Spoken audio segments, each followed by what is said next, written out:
proceedings, and I request Dr. B. Rajagopalji to initiate the program, please. Thank you very much, sir. It is a privilege for us to start this program. I request Dr. Latika Kumari Mishra to take up the moderate the activity.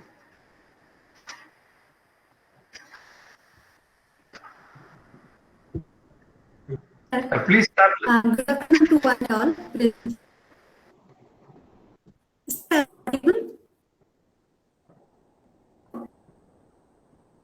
Yes, madam. Yes. Audible. I am extremely honored and privileged to have been given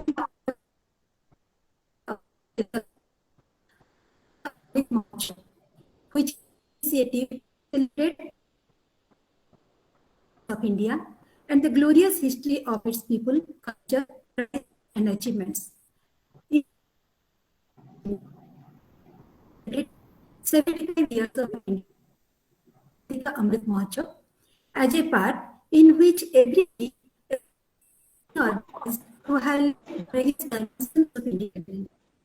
And today, for freedom struggle and diaspora 21st series of topic, nationalism and tribal report in Andhra Pradesh 22 to 24. On this, welcome Honorable Rao sir and all the Honorable team. Today's program, Professor Murali, University of Headquarters and Regional Program.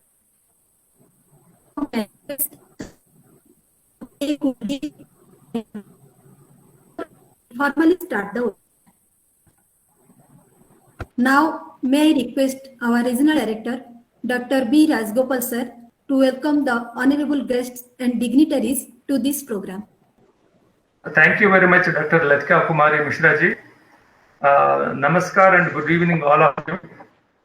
While thanking the IGNOU authorities for giving this opportunity to be a part of this 21st series of webinar on the occasion of Bharat Ka Amrit Mahotsav in commemoration of 75 years of India's independence. On behalf of Regional Center Koraput, I take this opportunity to welcome our beloved Honorable Vice Chancellor, Professor Nageshwar Rao Garu, who is the backbone in conducting this series of webinars on this great national occasion. I am delighted to welcome our Honorable Pro Vice Chancellor, Professor Satyakam sir, taking all responsibility on behalf of Indira Gandhi National Open University for conduct of series of webinars on every Friday for the celebration of 75 years of India's independence. I also welcome Honorable Pro Vice Chancellor, Professor Rajendra Prasad Das sir, Professor Uma Kanjilal Madam, and Professor Sumitra Kukreti Madam on this occasion. On this special occasion, I cordially invite our Director RSD, Dr. Srikant Mahapatra sir, and all the invited guests, directors of schools and various divisions, teachers, regional directors and academics of all regional centers across the country, and my own colleagues for this webinar. I am very happy to welcome our chief guest of today's webinar, Professor Alluri Murali, retired professor of history, University of Hyderabad, who is presenting lecture on the topic Nationalism and Tribal Revolt in Andhra Pradesh during 1922-24 period. It is our customary to introduce the chief guest to the August gathering through online before his lecture presentation. Professor Alluri Murali, born in an agriculture family in Guntur district of Andhra Pradesh, and studied his graduation from Guntur and a master degree from Andhra University, Vizag, Andhra Pradesh. Professor Murali did his MPhil program in the Center of Historical Studies, School of Social Sciences, Jawaharlal University, New Delhi, in the year 1980, and did his PhD from JNU under the research supervision of Professor Bipin Chandra, a famous historian of India, in the year 1986. His PhD thesis was on social change and the nature of social participation in national movement in Andhra Pradesh from 1905 to 1934. While in JNU, Professor Murali was part of an All India project on oral history of Indian national movement. Under this project, all the living and available freedom fighters from all walks of life are interviewed and the tapes are preserved. From the year 1986, he worked as a research officer for 2 years in Jawaharlal Nehru Memorial Fund, Tinmurti House, in project on the publication of Nehru's letters to chief ministers. These are the primary sources for all those working on Jawaharlal Nehru as Prime Minister. In the year 1988, Professor Murali joined as a lecturer in the School of Corresponding and Continuing Education, Delhi University, and they taught modern Indian history, Indian national movement, French Revolution, and theories of imperialism. In the year 1990, Professor Murali joined the Department of History, School of Social Sciences, University of Hyderabad as a lecturer, and became reader in the year 1991 and professor in the year 2001. In Hyderabad Central University, he taught for MA subjects like Modern India, Revolutionary Europe, Women's History, History of Cinema, and History of Science, Technology, and Modern World. He has supervised research as well as published in the areas of modern Indian history, women's history, cultural history of Deccan, national peasant and tribal movements, history of colonial medicine, history of environment and forest policies. He has also served as a professor, ICC Chair on Contemporary Indian History, Ministry of External Affairs, Government of India at University of West Indies during the year 2013 to 2015. The papers taught to the Indian and other diaspora students are Social and Economic History of Modern India, Indian National Movement, and World History. Under his research supervision, 28 students got MPhil degrees and 11 students did their PhD on various contemporary issues. Professor Murali did a lot of academic work and involved in various national and international projects. Some of his important projects are a Union Catalogue of South Asia funded by the Ford Foundation, New Delhi during the years 2004 to 2007 with $1 lakh executed at the Sundaraya Vijnana Kendra Trust, Baglingampalli, Hyderabad. Under this project, details of all the publications of 19th and 20th centuries in South Indian languages and Urdu are made available to scholars globally. In the year 2005, the British Library London initiated a global project to digitize, preserve and make available online called Endangered Archives Program. The first major project was awarded to Professor Atluri Murali Garu, the Endangered Archives Program, British Library London, UK, 2005 to 2007, under survey, conservation and archiving of pre-1947 Telugu printed materials and paintings in India. Rare Telugu pre-1947 publications were digitalized. Microfilm and sent to the British Library, UK. They are now not only preserved for prosperity, but freely available for consultation by the scholars globally. Professor Murali has published several research articles and books. He also edited many important books, and some of them are to understand the implications of structural reform initiated by the Government of India. He edited World Trade Organization Telugu version, and the same was published by Prajasakti Books House, Hyderabad in the year 2000, and also edited the book Globalization 10 Years of Experience 1991 to 2001 in Telugu in the year 2003. He also edited along with R.L. Hanglu New Themes in Indian History, Art, Politics, Gender, Environment and Culture, Black and White, and the same was published by Sandeep Prakashan Press, Delhi during the year 2007.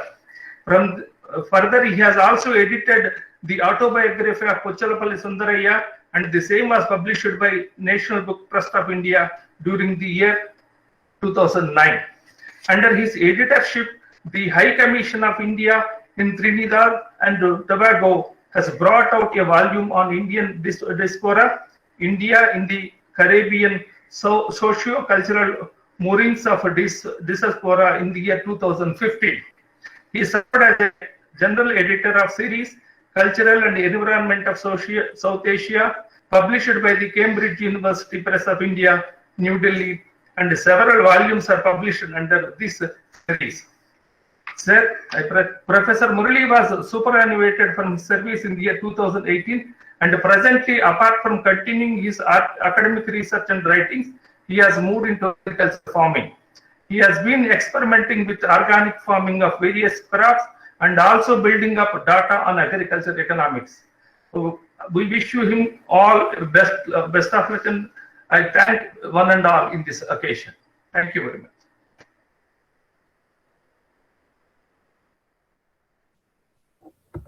Thank you very much, sir, for your warm welcome to the chief guests and dignitaries.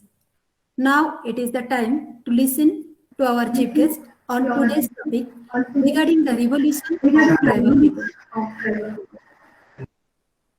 Actually, tribal revolution of Andhra Pradesh was a great reaction of tribal people against the illegal activities of Britishers, led by Alluri Sitaram Raju in eastern of Madras Presidency, Eastern Godavari of Madras Presidency during 1922 to 24. And the tribal people of the forested hills, who now faced starvation, had long felt that the legal system favored the jamindars and merchants of the plain areas, which had also resulted in the earlier Rampa Rebellion of 1879. Now they also objected to the Raj laws and continued actions that hindered their economic positions and mean they had to find alternative means of their livelihood. But they did not sit silently and tried to protest to protect their rights. So it is a great opportunity for us to enlighten ourselves about the details of this revolution from our chief guest. Actually, we consider ourselves fortunate that we have an eminent historian and authority on tribal revolt of Andhra Pradesh amongst us. He is going to enlighten us about the courageous and heroic activities of tribals of Andhra Pradesh for the cause of our country. So without wasting much time, now may I request our chief guest, Professor A. Murali sir, to take over the session.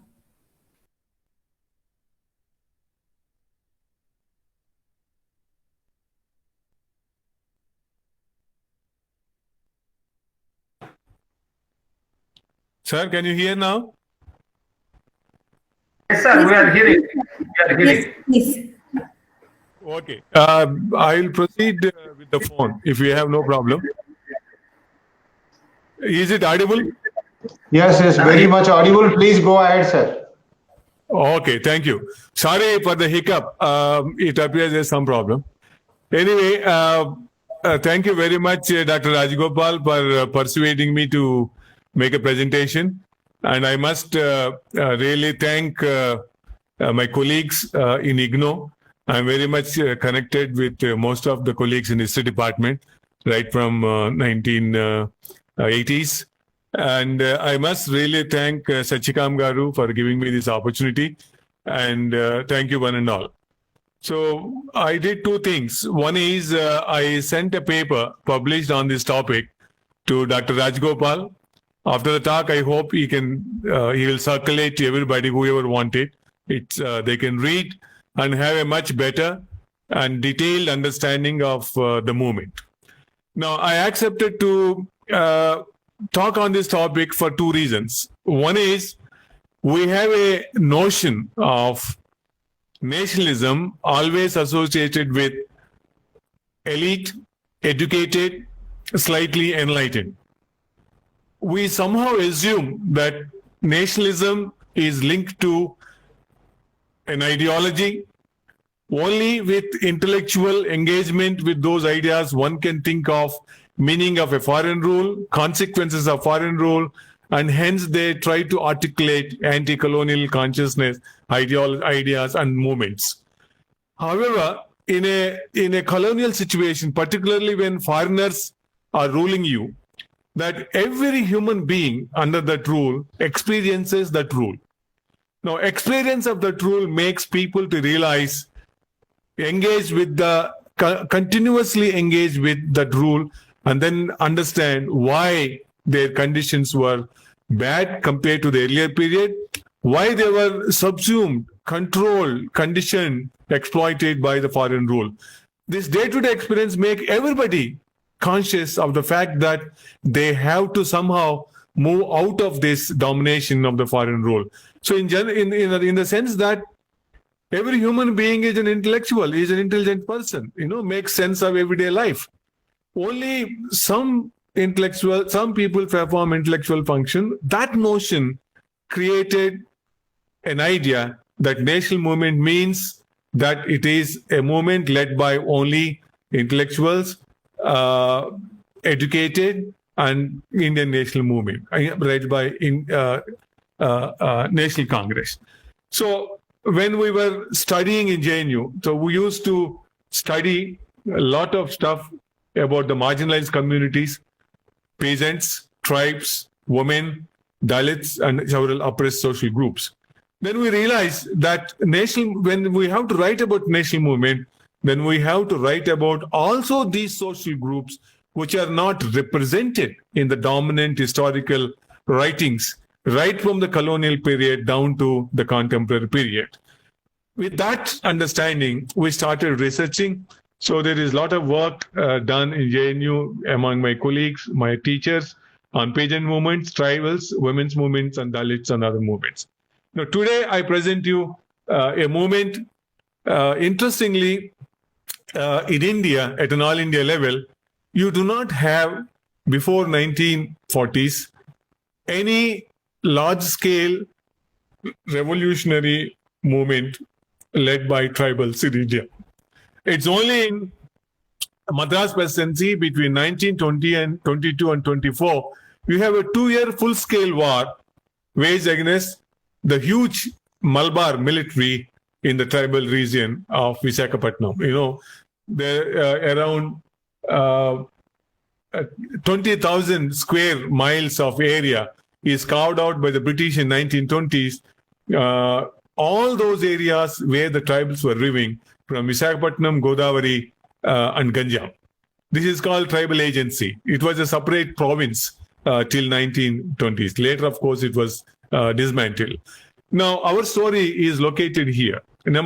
First point is that this region was very much part of Madras Presidency. Particularly, they were aware of events that were going on in Madras Presidency.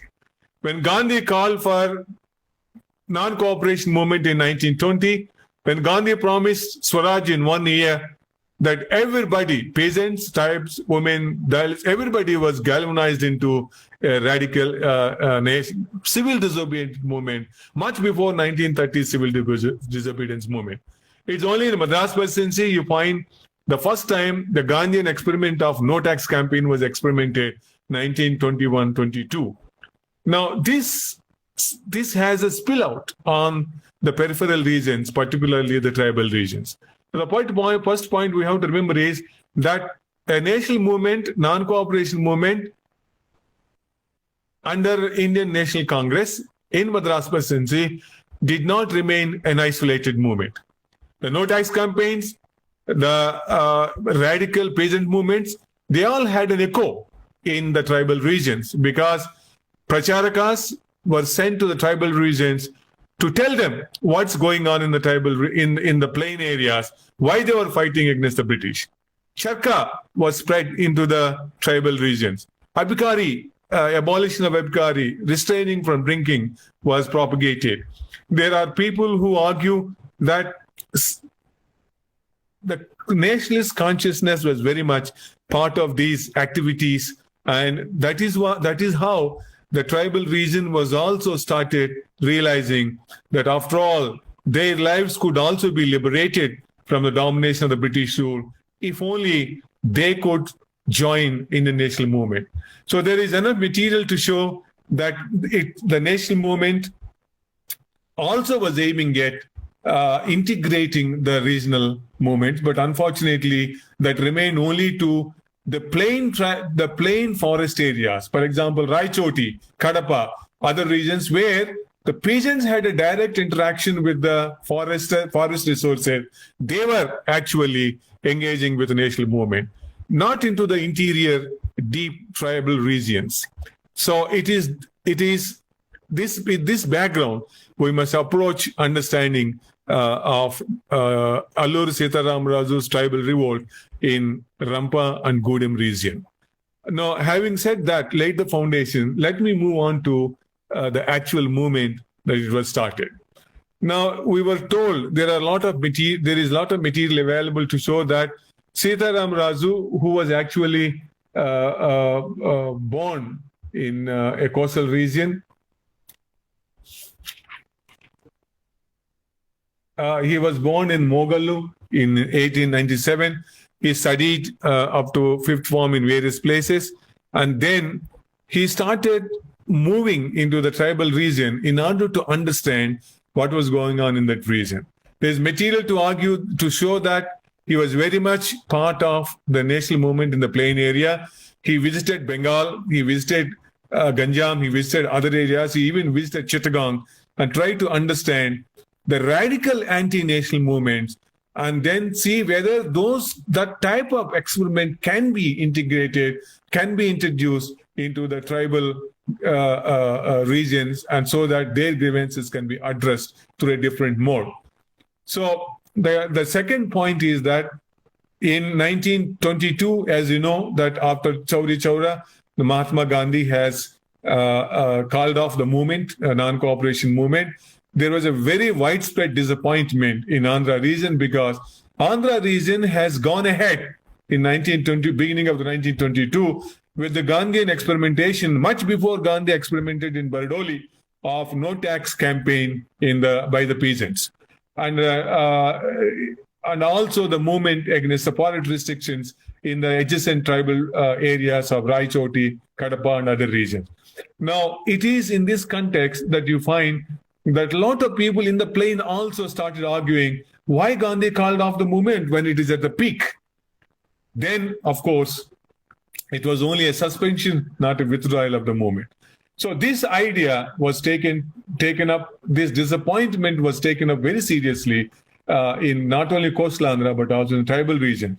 Now, Sitaram Raju was able to build his movement precisely based on this disappointment.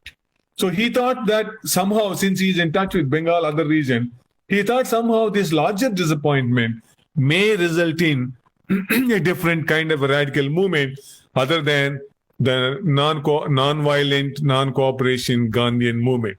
This expectation by Sitaram Raju has resulted in starting off a tribal revolt in Rampa and Raichodwanam region. So Rampa, Manyam and Gudem region.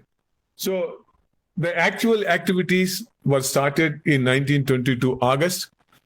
What he did, he gathered around 400 band of followers, tribals, attacked police stations, 2-3 police stations, confiscated ammunition and guns, and started roaming around the entire region, Rampa Gudem region, and declared Swaraj from the British rule.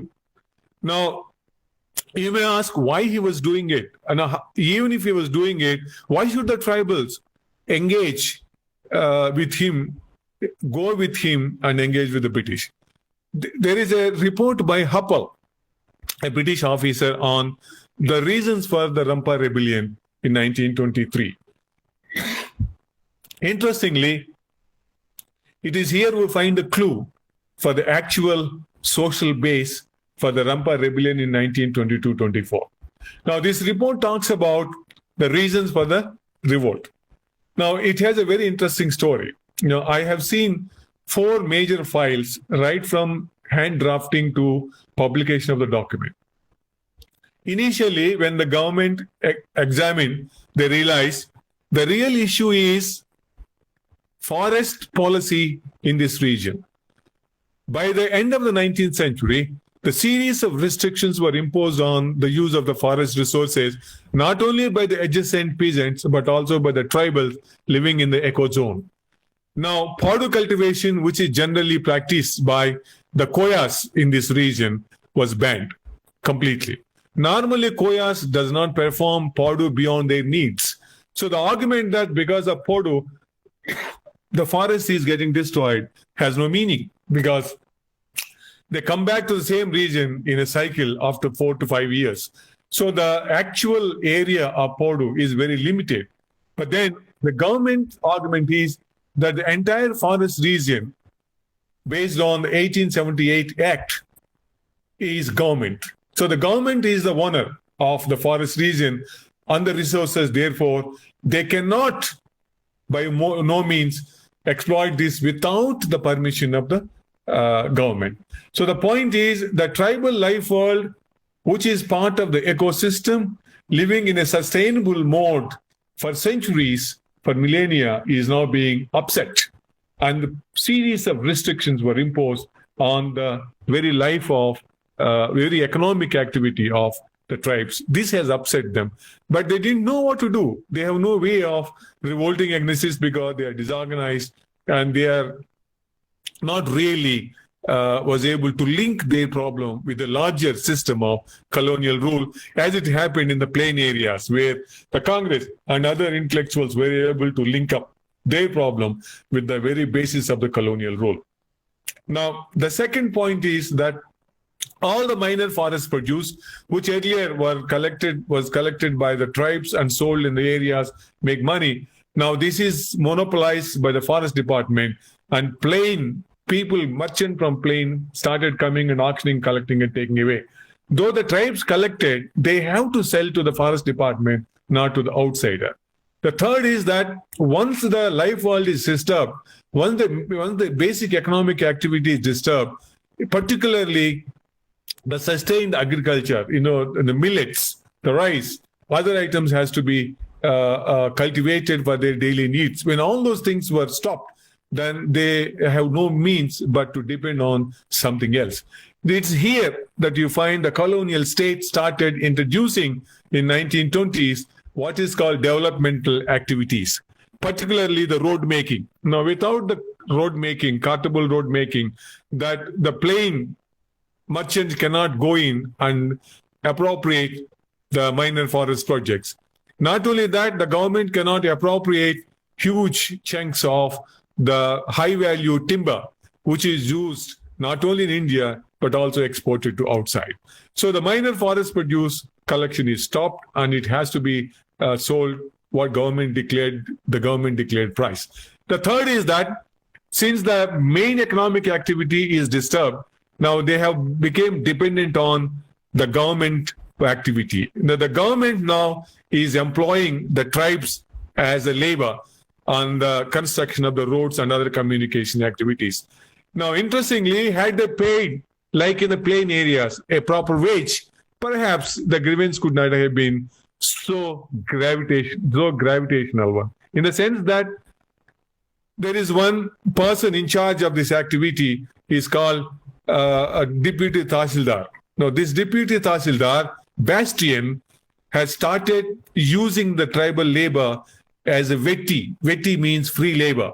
Now, they were forced to perform free labor on the developmental road activities. And if they refuse, they were beaten. On the wounds, they applied vara, that is chili. And the kind of atrocities described in the Huppel report is staggering. The last important point is that any community which is deprived of the traditional environmental mooring naturally hopes to get back to that mooring and lifestyle. So British system of the forest policies and the colonial road did not allow them to do it. Now, when I looked at all the things, causation that was built, when the Huppel report was published, the Huppel report talked about very interesting thing, because this movement, this revolt has to be delegitimized. This revolt cannot be accepted as a legitimate revolt. So what they did, the causation was built in a very beautiful way. Now the Huppel says, Sitaram Raju, being a Kshatriya, moved into the region for his own selfish benefits, initiated or encouraged the ignorant tribes to revolt against the British. Otherwise, they are not interested in. This Kshatriya tradition of Sitaram Raju is making him to revolt. Otherwise, there is no legitimate grievance for the revolt, which was waged for 2 years against the Malabar police military.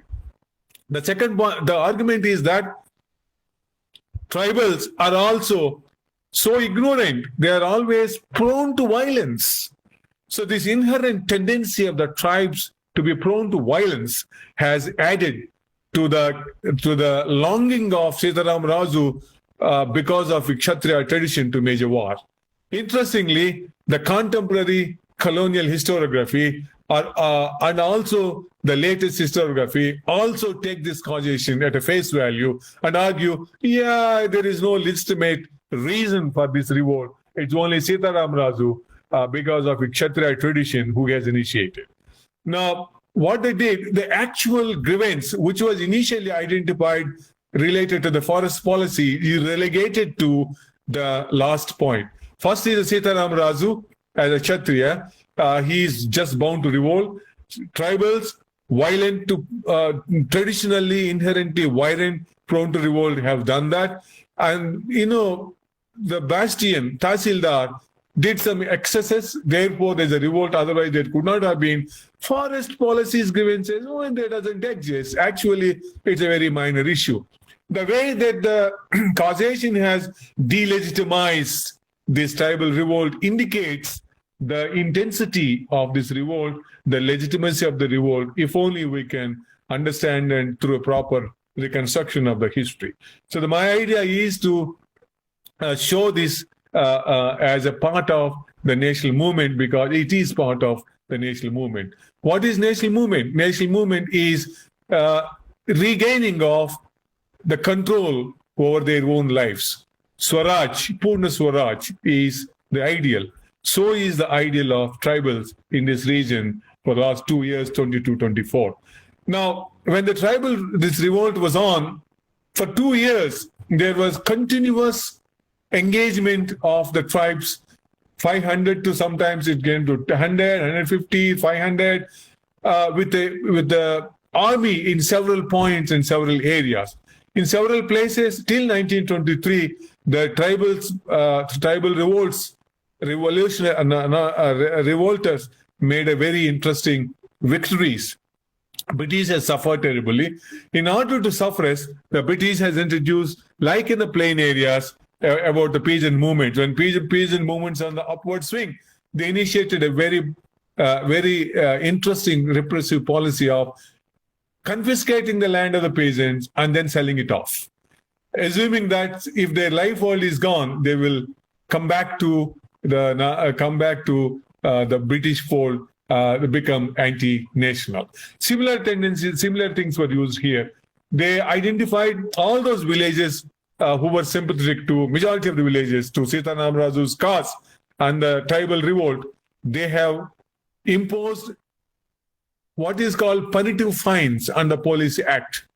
Now, these punitive fines were collected for almost a year, thousands and thousands of rupees, on the ground that the people are not giving information about the rebels and their movements in this region, Rampa Gudem region. Therefore, they have to pay the punishment. Now, this punitive tax is meant to give salaries and maintenance money for the military. So you can imagine the repression that carried on for 1 year. Still, the movement continued until the Sitaram Raju was caught.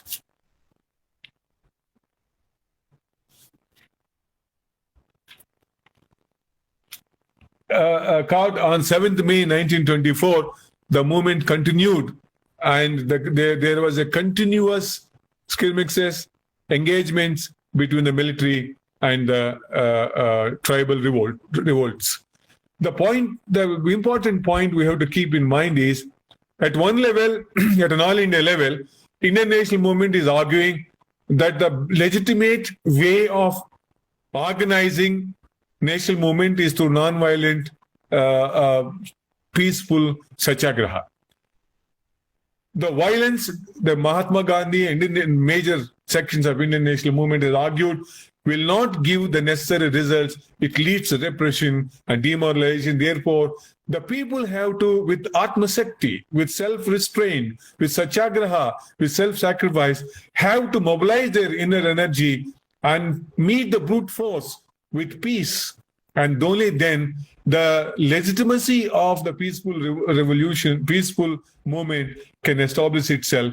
And the repressive aspect, uncivilizing aspect of the British rule will be exposed to the largest sections of the society. So the legitimacy of the Indian national movement, therefore, will have to get from this non-violent satyagraha. Therefore, when 2 years there was a literal engagement with the military in the tribal region under Sitaram Raju's leadership in Rampa and Gudem, the plain nationalists looked at it as something aberration, and there are a lot of newspapers who even argued when this movement will be suppressed.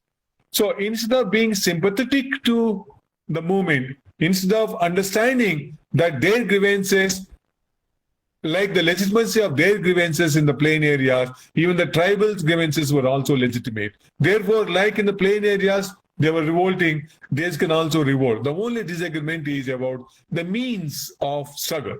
While the means of struggle is non-violent satyagraha in the plain, in the tribal region, it was a military war. It was a war, literal military engagement. And hence, there was no sympathetic response from the plain regions. However, in Eluru and certain regions, there are some nationalists who argued, who helped these rebellions with food, with money, with other things. Particularly until the killing of Sitaram Raju. The Sitaram Raju was captured by the military and he was shot dead. But later they said, it was capturing and shooting. But late in the 1930s, a photograph was released where it shows he was actually shot dead without a trial. So Sitaram Raju is supposed to have demanded from the British he should be treated as a war criminal, and therefore there should be a trial. Instead, he was shot dead. So the most repressive element of the British state was at its height when he was shot dead. With that, several of the rebel leaders like Gantam Dora, Agidora, Gam Maludora, several leaders, particularly in the Grampa Gudem region, was caught. Some were killed, some were prosecuted, some were sent to Andaman jail. Now, when this movement was suppressed till 1925, British was in a dilemma. Their fear is that if that kind of movements start emerging in these tribal and other zones, they may have a cascading effect on the plain areas, particularly the peasants, where they have been very militant in 2022. So with that, they initiated a series of administrative measures. One of the measures is they dismantled the tribal regency region and divided it major with 3 districts, Godavari, Ganjam and Visakhapatnam districts. Idea is by dismantling, they will disfigure the unity of the tribes and therefore they can be easily be controlled. Now, having said that, my concluding part is that we must, when we study history, particularly when we study Indian national movement, this being the 75th year of celebration of India's independence, we must engage with all those social movements conducted in the regions which are not the plain regions, urban regions. Second, all those social groups which engage with the British in their respective ways. They may be simply abstaining from paying tax. They may be attack on certain officers. They may be, revolts like Sitaram Raj revolt, a military war, a kind of a serious war with the British. There may be a widespread non-violent movement. Whatever is the form of the movement, we must recognize that all the social groups engaged with the British for getting back their freedom, for getting back control over their own lives and life world, for getting what is called Purna Swaraj, must be addressed and integrated into the larger picture of Indian national movement. In particular, tribes, Dalits, and women's issues somehow still need to be researched much more and integrated into the larger picture of urban-based anti-colonial struggles or struggles for India's independence in India, right from the 1880s to 1947. With that in view, I have made a small presentation. I hope it made sense. For details, I request Dr. Rajagopal to circulate the paper where I have a lot of detail. I only urge all my young colleagues to move away from only Indian National Congress based movement to other movements. We call them as, I remember my colleague Kapil Kumar, who was in IGNOU. We have bought out a volume. It's called Peasants and Rebels. In that, what happened? We realized that in larger historiography is talking about primary contradiction. Primary contradiction means British were the Indian society. Indian society at a large, not segmented one, not various classes versus. So their argument, particularly my guru Bipin Chandra has argued, nationalism is inherently in terms of primary contradiction between the British rule and Indian society, which is true. But there is also secondary contradiction within the under the colonial rule. Those secondary contradictions also have to be understood. Struggles to addressing those secondary contradictions must also be studied and integrated with the larger picture of the Indian national movement, which largely based on primary contradiction. Struggle of women's liberation within the patriarchal family, Dalits going against untouchability and for their own life world, tribes trying to regain their control over the traditional life world. There are several aspects of the secondary contradiction which need to be studied. I hope you all will be engaged with such studies. Thank you very much. Thank you, Dr. Rajagopal Garu. Thank you, Madam. Thank you. Thank you very much, sir. Actually, it was a great opportunity for all of us to listen to you, sir. Thank you very much for your precious speech. The way sir highlighted the role of tribals in the national movement is an unique presentation on the significance of the activities of tribals. Sir also presented the role of Sitaram Raju in this revolution and various arguments and contradictions associated with the activities of Sitaram Raju. At last, the concluding statement of Sir and expressions on future implications of this movement is very encouraging. Needless to say that we all are really inspired by your great words, sir. I must express our deep sense of appreciation and in-depthness for your enlightening talk on the revolutionary activities of tribals. Thank you, sir. Madam. Thank you. No, the credit goes to Dr. Rajagopal. He has been literally harassing me to. Thank you, sir. Now it is time to welcome our Honorable Pro Vice Chancellor, Professor Satyakant sir. I got this opportunity through Professor Satyakant sir. Because of him only I could able to take up this topic, and we expect such opportunities in future also, so that we can bring the untold stories in this occasion, great national occasion, sir. Thank you very much, Dr. Rajagopal Garu and Dr. Latika ji and all present here.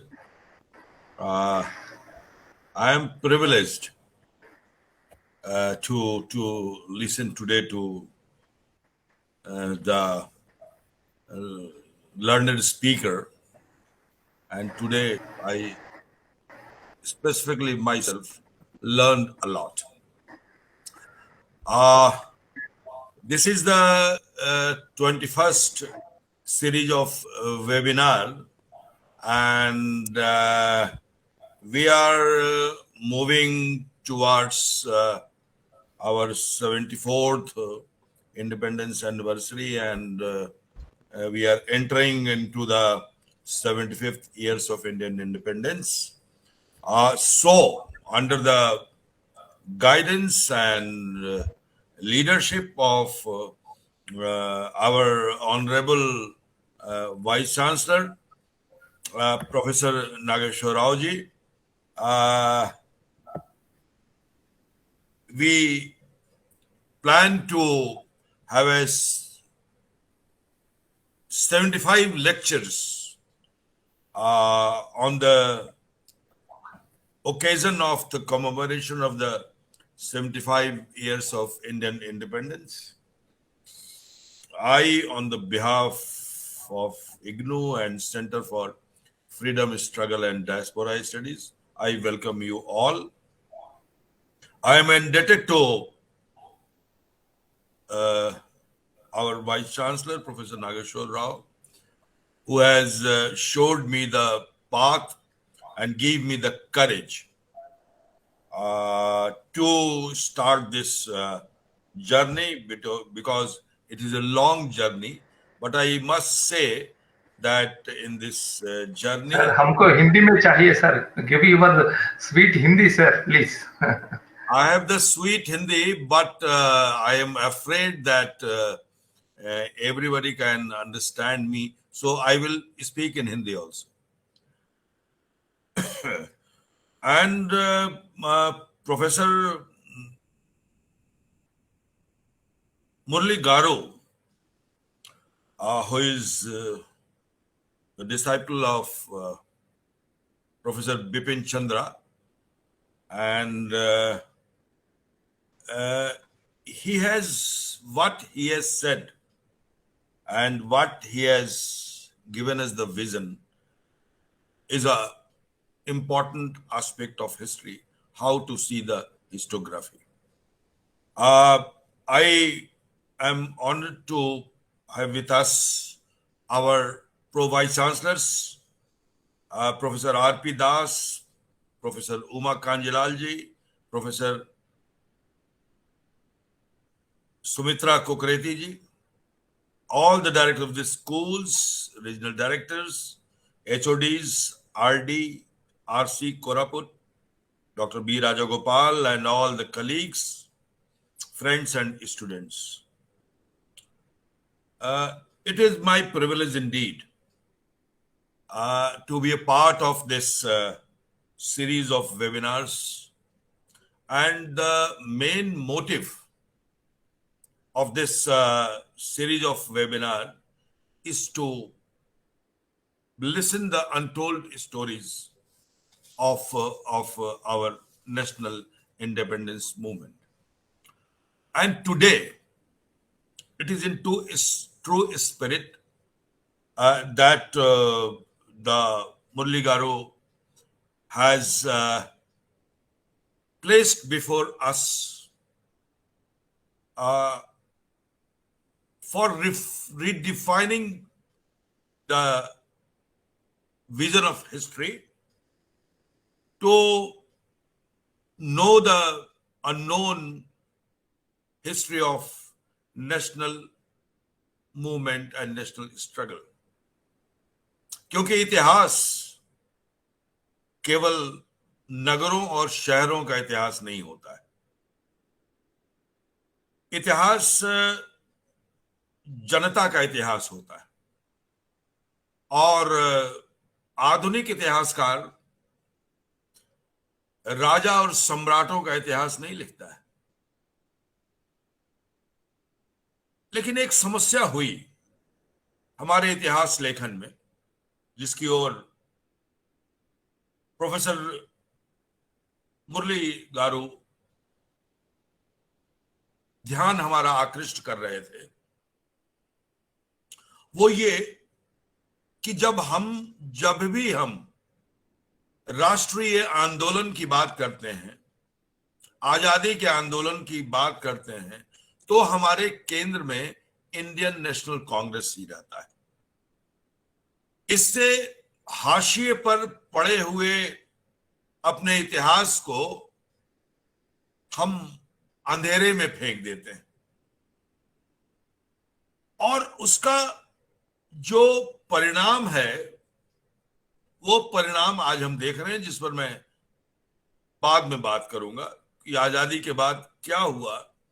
इतिहास को इस तरह से देखने का नतीजा, क्योंकि अंग्रेजों से केवल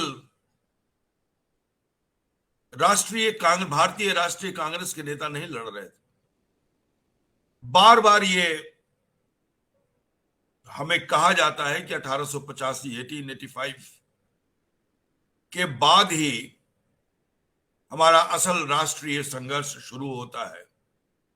बहुत पीछे खींचकर हम ले जाते हैं तो 1885 तक, 1885 तक ले जाते हैं, और हम ये कहते हैं कि this was the first struggle of independence. इसका मतलब ये हुआ कि हम भूल जाते हैं कि हमारे किसानों ने और जो जन आंदोलन के असली प्रहरी थे, उन लोगों ने भी आंदोलन किया था। हम बिहार और अब जो झारखंड है उसके बिरसा मुंडा को भूल जाते हैं, हम बाबा रामचंद्र को भूल जाते हैं, जिस पर अभी मुरली गारू ने कहा, प्रोफेसर कपिल कुमार का नाम, प्रोफेसर कपिल कुमार ने उस पर काम किया है। तो और आंदोलन को केवल असहयोग आंदोलन तक ही हम सीमित रख देते हैं, चौरी चौरा कांड तक, नमक आंदोलन तक, और भी जितने आंदोलन हुए। लेकिन उन आंदोलनों को हम थोड़ा हाशिए पर डाल देते हैं जो लोक जिसमें शामिल है, जिसमें शहर नहीं शामिल है। जब हम प्रेमचंद को पढ़ते हैं या फकीर मोहन सेनापति को पढ़ते हैं या यहां तक कि रविन्द्रनाथ टैगोर को भी पढ़ते हैं, तो जो संघर्ष का जो इतिहास है वो नई दृष्टि देता है। मुझे ये लगता है कि राष्ट्रीय आंदोलन के दौरान जो साहित्य लिखा गया, उस साहित्य में इन मार्जिनलाइज सोसाइटी का जो स्ट्रगल था, जो संघर्ष था, उसको वाणी दी गई। इतिहास उतना सक्षम उसमें नहीं रहा, वो केवल मेन स्ट्रीम को ही देखता रहा। बहुत अच्छा कहा मुरली गारू ने कि उपेक्षितों का जो इतिहास है, जो मार्जिनलाइज सेक्शन का जो हिस्ट्री है, अगर उसको हम हिस्ट्री नहीं मानेंगे तो हम नेशनल मूवमेंट को पूरे तौर पर नहीं देख सकते हैं। गांधी जी ने इस राष्ट्रीय आंदोलन को, इस नेशनल फ्रीडम स्ट्रगल को एक व्यापक संदर्भ में देखने की उन्होंने कोशिश की, और दलित, जनजाति, स्त्री और हाशिए पर खड़े लोगों की बात उन्होंने उठाई। लेकिन उनके ऊपर भी बहुत दबाव था।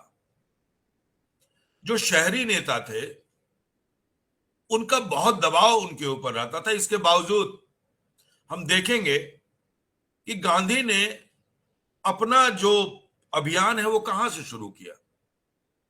शुरू किया चंपारण से, और वो उनकी प्रशिक्षण भूमि रही,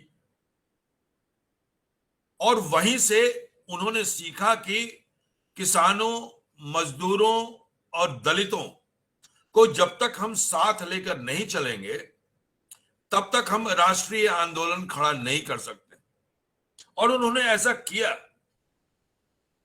लेकिन जब हम, मुरली गारू जो बात कर रहे थे रिवोल्यूशनरी मूवमेंट ऑफ ट्राइबल्स की, पेरिफेरल रीजन्स की, और रेडिकल नेशनल मूवमेंट की, ये जो रेडिकल नेशनल मूवमेंट है, वो रेडिकल नेशनल मूवमेंट को बहुत ही गलत नजरों से देखा गया और उनका मूल्यांकन किया गया। अंग्रेजों ने जिस दृष्टि से रेडिकल नेशनल मूवमेंट को हमारे देखा, हम उनको रेवोल्यूशनरी कहें, लेकिन उन्होंने उनको तो आतंकवादी ही कहा। तो जो हमारे रेवोल्यूशनरी थे, जो हमारे रेडिकल नेशनल मूवमेंट था, उसको अंग्रेजों ने बिल्कुल, और अंग्रेज इतिहासकारों ने बिल्कुल किसी को डाकू कह दिया, किसी को हत्यारा कह दिया, और उसको इस तरह से समाप्त करने की कोशिश की। तो इस प्रकार से एक इतिहास को विखंडित इतिहास के रूप में देखने की एक दृष्टि हमारी रही है, और मुरलीगारू ने बहुत संतुलित रूप से इस विखंडित इतिहास को एक अखंड भारतीय इतिहास दृष्टि के रूप में प्रस्तुत करने की कोशिश की और उसका प्रयास किया। ये बहुत महत्वपूर्ण बात आपने बताई मुरलीगारू की। गांधी के आने से पहले आंध्र प्रदेश में ट्राइबल मूवमेंट की शुरुआत हो चुकी थी, और जो टैक्सेशन था उसके खिलाफ भी वो विरोध शुरू हो चुका था, लगान के खिलाफ। और यही बात हमारे साहित्य में दिखाई पड़ती है, चाहे वो आंध्र प्रदेश का तेलुगु साहित्य हो, चाहे मराठा का साहित्य हो, चाहे हिंदी साहित्य हो, चाहे उड़िया साहित्य हो।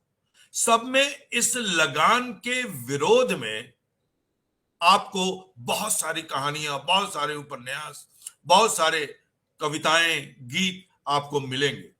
उसको भी इतिहास का हिस्सा बनाया जाना चाहिए। साहित्य भी इतिहास का एक हिस्सा है, और उसमें जो कहानी कही जाती है वो वास्तविक जनों की कहानी कही जाती है। और इतिहास को देखना चाहिए कि beyond history, literature is saying something beyond history.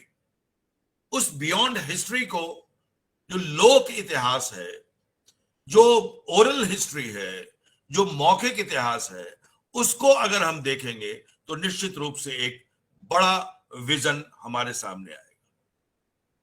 इस तरह से जो एलिटिस्ट दृष्टि है हमारे इतिहास देखने की, उस एलिटिस्ट दृष्टि से इतिहास देखने का कारण क्या हुआ? जी सर, जी सर, आई एम जी सर।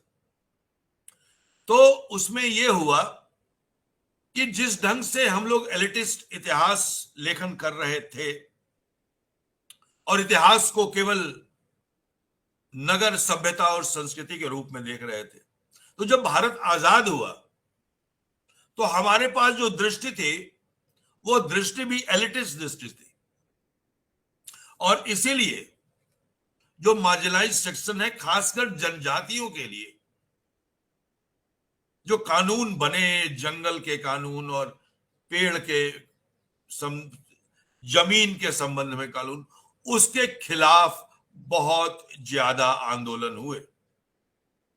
और सीताराम राजू के बारे में जो आपने बताया वो बहुत कम लोगों को मालूम कि उन्होंने कैसे संघर्ष किया। और देखिए कैसे उनको आरोपित किया गया कि वो क्षत्रिय थे और वो इंस्टिगेट कर रहे थे अपनी अस्मिता और अपनी अपनी अपनी पहचान बनाने के लिए। ये अंग्रेज यही किया करते थे।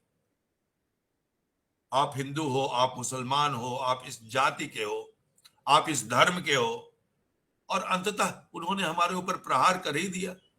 भारत के का विभाजन हो गया। इससे दुखद बात क्या हो सकती है कि जिस दिन हमारे प्रथम प्रधानमंत्री जवाहरलाल नेहरू ध्वजारोहण कर रहे थे, झंडा फहरा रहे थे, उस दिन हमारे महात्मा गांधी नोआखाली में भारत को बचाने का प्रयास कर रहे थे। वो नहीं बचा पाए, उन्हीं की गोलियों का शिकार हुए। लेकिन हमारी जो दृष्टि रही विकास की, जो आज तक चली आ रही है, वह विकास की दृष्टि भी एलिटिस्ट दृष्टि है। वह दृष्टि भी जो हमारे दलित हैं, जो हमारे ट्राइब्स हैं, वुमेन हैं, जो मार्जिनलाइज्ड हैं, उनके प्रति हम एक विकसित दृष्टि नहीं अपना पाए, क्योंकि हमारी ट्रेनिंग ही नहीं थी वो। तो जब हम विकसित उस तरह से समावेशी विकास को अगर अपने साथ नहीं रखेंगे, और जो कहा जा रहा है कि सबका साथ और सबका विकास, इसको अगर साथ लेके नहीं चलेंगे, इस विजन को साथ लेके नहीं चलेंगे, तो निश्चित रूप से हम भारत को टुकड़ों टुकड़ों में देख रहे हैं, एक अखंड भारत के रूप में नहीं देख रहे हैं। चाहे वो आंध्र प्रदेश हो, चाहे वो बिहार हो, चाहे वो उत्तर प्रदेश हो, ये जो गांव और शहर, जो जमीन और जंगल, जो पहाड़ और समतल का जो भेद है, उस भेद को मिटाकर जब तक हम एक संपूर्ण राष्ट्रीय अनुभूति के साथ आगे नहीं बढ़ेंगे, तब तक हम इस 75 वर्ष को मनाने के लिए कैसे संकल्प। तो हमें इस 75 वर्षी के जो समारोह है, उस समारोह में हमें यह प्रण लेना होगा कि हम, प्रेमचंद के शब्दों में कहूं तो, गोविंद, जॉन से गोविंद के हाथ में सत्ता जाने से भारत नहीं बदलेगा। भारत बदलेगा हम सब एक साथ विकसित हो। और आज बहुत महत्वपूर्ण पक्ष हमारे सामने आया कि हम कैसे ट्राइबल रेसिस्टेंस को, दलित रेसिस्टेंस को पहचाने, जाने कि वो हमारा हमारा हमारा आंदोलन है। और बहुत जरूरी है कि जो आज का निष्कर्ष है कि हाउ टू रीडिफाइन हिस्ट्री, और किस तरह से हम जो अनजाने लोग हैं, जिनको हम जान नहीं पाए, वह मुख्य धारा के इतिहास में उनका अध्ययन अध्यापन किया जाए। और यही उद्देश्य है इस जो हम लोग 75 वर्ष का जो समारोह मनाने जा रहे हैं, और उसमें इग्नू की ओर से जो संकल्प लिया जा गया है कि हम 75 व्याख्यान करेंगे, तो हम हर एक प्रांत के इतिहास को ले रहे हैं, भारत में जितने भी प्रांत हैं उनका ले रहे हैं, और इसके अलावा महिलाओं को लेकर, दलितों को लेकर, और भी साहित्य, राजनीति, दर्शन, ये सारे विषयों पर हम लोग धीरे धीरे बात करेंगे। और मैं बहुत ही धन्यवाद देता हूं मुरली गारू को कि उन्होंने लिखित रूप में सामग्री उपलब्ध करा दी है। मुझे यह कहते हुए प्रसन्नता हो रही है कि हमारे माननीय कुलपति ने मुझसे ये कहा है कि जो भी ये लेक्चर आयोजित हो रहा है, उनकी एक पुस्तक भी निर्मित होगी, और इस प्रकार के लेख और इतिहासकार जो 75 आयोजन हो रहे हैं, उस 75 आयोजन में के जो वक्तव्य हैं मुख्य अतिथि के, उनको हम शामिल करेंगे, और उसमें एक दृष्टि देंगे हम भारत को उस पुस्तक के माध्यम से, क्योंकि पूरे भारत के विद्वान इसमें शामिल हो रहे हैं। इसमें विचार का कोई बंधन नहीं है, सभी विचारधारा के लोग इसमें अपनी बात कह रहे हैं, और इस तरह से एक जो हम संतुलित और एक हेल्दी ट्रेडिशन निर्मित करना चाहते हैं, वह निर्मित करेंगे। बहुत बहुत धन्यवाद। आज मैं बहुत प्रसन्न हूं क्योंकि एक महत्वपूर्ण मुद्दे पर एक महत्वपूर्ण विद्वान ने हमें बातें बताई हैं, और मैं आशान्वित हूं कि ये फेसबुक पर भी ये कार्यक्रम जा रहा है, और हमारे अन्य माध्यमों पर भी, ज्ञान दर्शन पर भी ये कार्यक्रम जाएगा, और अलग अलग चैनल्स पर इसको हम दिखाएंगे बार बार, कि हमारे देश के लोग और हमारे विद्यार्थी इसको देख सकें, सुन सकें और अपने भारत को पहचान सकें। धन्यवाद, नमस्कार। Thank you very much, sir, for your valuable words on the topic. Very well, sir, analyzed the significance of radical tribal movements and the initiation of Mahatma Gandhi to unite all categories of people in all corners of India to lead the national movement of India. Thank you, sir. From the inception of this program, you have always been a source of encouragement and support to all units, centers, and divisions of our university in organizing this series. So, again, thank you, sir, for your initiation and endeavor to make this program successful. Sir, any questions for sir? Is there any possibility, sir? We don't have the time to question answer. So in this session, we don't engage the question answer. Okay, okay.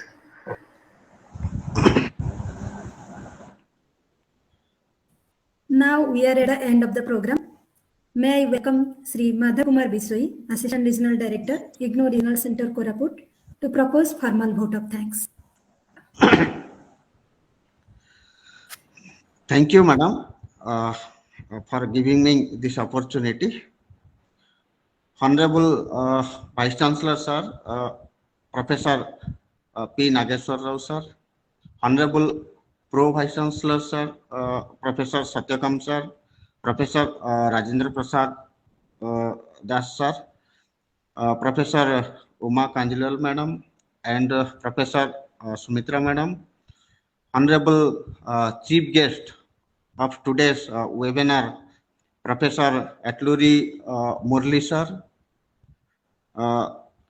revered Director, Regional Services Division, Professor Srikant Mahapatra, sir, respected Regional Director, Dr. B. Rajagopal, sir, esteemed Directors of schools, divisions, institutes, the teachers of different schools, academics of different regional centers participating in this webinar. It is an honor to have been asked to offer the vote of thanks on the occasion of celebrating 75 years of India's independence, Azadi Ka Amrut Mahotsav.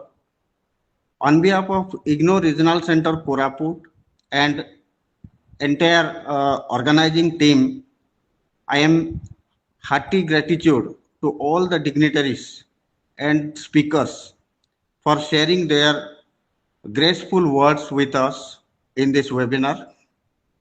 At the outset, I would like to extend my cordial thanks to our Honorable Vice Chancellor, Professor P. Nageshwar Rao, sir, for his kind consent to organize this webinar series. I take this opportunity to thank our Honorable Pro Vice Chancellor, Professor Satyakam, sir, for taking initiative to organize this event. I am also thankful to him for providing us an opportunity to be a part of this webinar series. So I extend my thanks to our Honorable Pro Vice Chancellor, Professor Rajendra Prasad Das, sir, for his active participation and encouragement throughout this webinar. I want to extend my generous thanks to today's chief guest, Professor A. Murli, sir, for his nice presentation on the topic nationalism and tribal movement in Andhra Pradesh during 1922 to 24. Sir, your presentation has really enlightened us to a great extent. IGNOU Regional Center, Koraput, has been functioning in a tribal-dominated KBK region of Odisha since 2004, and your presentation will certainly encourage us to serve the educational needs and aspirations of the tribal community in the region. I am very much thankful to Director RSD for his active cooperation and kind support to organize this event. I am also thankful to our Regional Director, Dr. B. Rajgopal sir, for identifying such a great personality for today's webinar and making necessary arrangement to organize this webinar successfully. We have been fortunate to have the directors of schools, divisions, institutes, the regional directors from different regional centers, our teachers and academic colleagues from headquarters and regional centers across the countries participating in this webinar by devoting their valuable times. Hence, I extend my heartfelt thanks to all of them for their active participation. At last, I extend my thanks to all the supportive staffs who are involved to make this program grand success. So with these words, I conclude my vote of thanks. Thank you. Namaskar. Thank you very much, sir. आज का कार्यक्रम यहीं समाप्त होता है और जैसा कि हर बार मैं कहता हूं कि हम फिर